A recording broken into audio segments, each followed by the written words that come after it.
Assalamualaikum warahmatullahi wabarakatuh. Perkenalkan, nama saya Emelia, NPM 2190106155, ingin menjelaskan perkembangan embrio pada kata atau Rana SP. Indonesia sendiri merupakan negara kelima paling beragam dalam jumlah spesies amfibi di dunia. Menurut data IUCN tahun 2013, jumlah spesies amfibi di Indonesia diketahui sebanyak 392 spesies dan menempati peringkat kedua spesies amfibi endemik di kawasan Asia. Pada ekosistem alami, amfibi memiliki peran penting dalam menjaga keseimbangan lingkungan dan memiliki nilai ekologis yang cukup tinggi. Karena sebagian besar amfibi berperan sebagai predator pada tingkat rantai makanan di suatu ekosistem, terutama dalam pengendalian populasi serangga. Amfibi juga merupakan kelompok satwa yang sangat peka terhadap perubahan lingkungan, seperti pencemaran air, pengerusakan habitat asli, introduksi spesies eksotik, penyakit, dan parasit. Sehingga amfibi dapat digunakan sebagai bioindikator kondisi lingkungan karena memiliki keterkaitan dan respon terhadap perubahan lingkungan. Makhluk hidup sendiri tumbuh dan berkembang serta bereproduksi untuk mempertahankan keturunannya. Embrio sendiri merupakan wujud dari hasil makhluk hidup yang bereproduksi. Setelah bereproduksi, suatu organisme akan mengalami tahapan perkembangan untuk membentuk struktur tubuh yang sama seperti organisme sebelumnya. Perkembangan ini terjadi pada embrio yang dihasilkan yang disebut proses embriologi. Katak Rana SP merupakan hewan vertebrata yang termasuk dalam kelas amfibi. Katak jantan dan katak betina tidak memiliki alat kelamin luar. Pembuahan katak terjadi di luar tubuh. Pada saat kawin, jantan dan katak betina akan melakukan eklesuks, yaitu jantan akan menempel pada punggung katak betina dan menekan perut katak betina. Kemudian, katak betina itu akan mengeluarkan ovum ke dalam air dengan menyemprotkan sel-sel gametnya keluar tubuh. Penyatuan dari ovum yang dikeluarkan dengan sperma katak jantan inilah yang kemudian membentuk embrio. Terus, bagaimana proses perkembangan katak dari fertilisasi sampai tingkat perkembangan larva? Katak Rana SP mengawali hidupnya sebagai telur yang diletakkan induknya di air, di sarang busa atau di tempat-tempat basah lainnya. Sekali bertelur, katak bisa menghasilkan 5.000 sampai 20.000 telur, tergantung dari kualitas induk, dan berlangsung sebanyak 3 kali dalam setahun. Telur-telur katak menetas menjadi berudu atau kecebong yang bertubuh mirip ikan gendut, bernafas dengan insang dan selama beberapa lama hidup di air. Perlahan-lahan akan tumbuh kaki belakang yang kemudian diikuti dengan tumbuhnya kaki depan, menghilangnya ekor dan bergantinya insang dengan paru-paru. Setelah masanya, berudu ini akan melompat ke darat sebagai kodok atau katak kecil.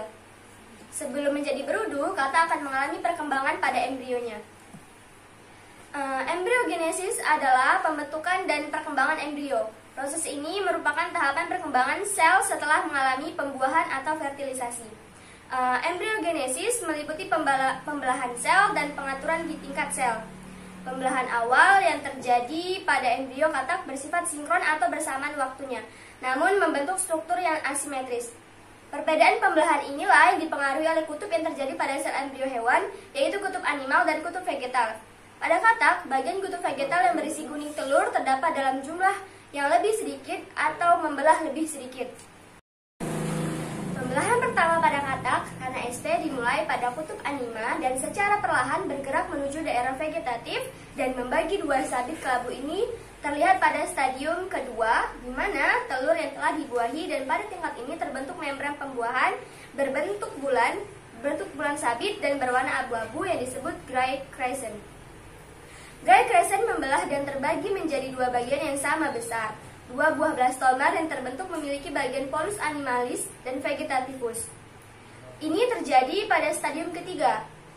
Pada stadium keempat menunjukkan terjadi pembelahan menjadi 4 sel, sementara di bidang pembelahan kedua masih tetap meridional. Tingkat stadium kelima terlihat bidang pembelahan yang disebut pembelahan ketiga dan berpola longitudinal, yaitu bidang yang sejajar dengan ekuator. Pada stadium ke-6 terjadi pembelahan menjadi 16 sel. Bidang pembelahan yang terbentuk dua sekaligus, yaitu meridional dan vertikal. Stadium ke-7 menunjukkan tingkat di mana pembelahan menjadi 32 sel. Terlihat dua bidang pembelahan latitudinal dan berbentuk massa sel yang disebut sebagai morula. Pembentukan blastula awal terjadi pada stadium ke-8, di mana pada tingkat ini blastosel terus membesar. Stadium ke-9 menunjukkan struktur permukaan yang multiseluler, berangsur menghilang dan menjadi lebih halus atau rata. Terbentuk bangunan yang disebut game ring, epiblast, dan hipoblast. Stadium ke-10 merupakan tingkat labium dorsal, tampak lekukan seperti bulan sabit, terjadi epiboli ke arah polus vegetatif fusin, vaginasi, dan involucide dorsal. Stadium ke-11 merupakan tingkat labium lateral atau blastula pertengahan, tampak lekukan 3/4 lingkaran di polus vegetativus. Pada stadium ke-13, tingkat neuroplatea atau neuro awal, embrio mulai memanjang. Blastoporus sebagai ujung kaudal dan mengecil seiring dengan adanya pembentukan cilia primitiva.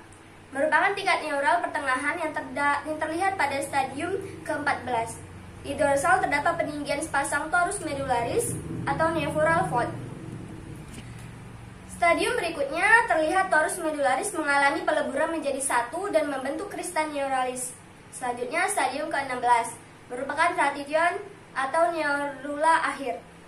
Embrio telah jelas memanjang. Embrio telah jelas memanjang dan dapat dibedakan menjadi bagian kepala, leher, dan badan. Dan bagian dorsal embrio berbentuk cembung. Dan pada stadium akhir blastoporus mulai menghilang dan muncullah kanalis meocentricus. Neoporus menutup badan memanjang, bagian dorsal cekung dan somit terbentuk. Ini merupakan video hari pertama di mana ini adalah sarang telur katak.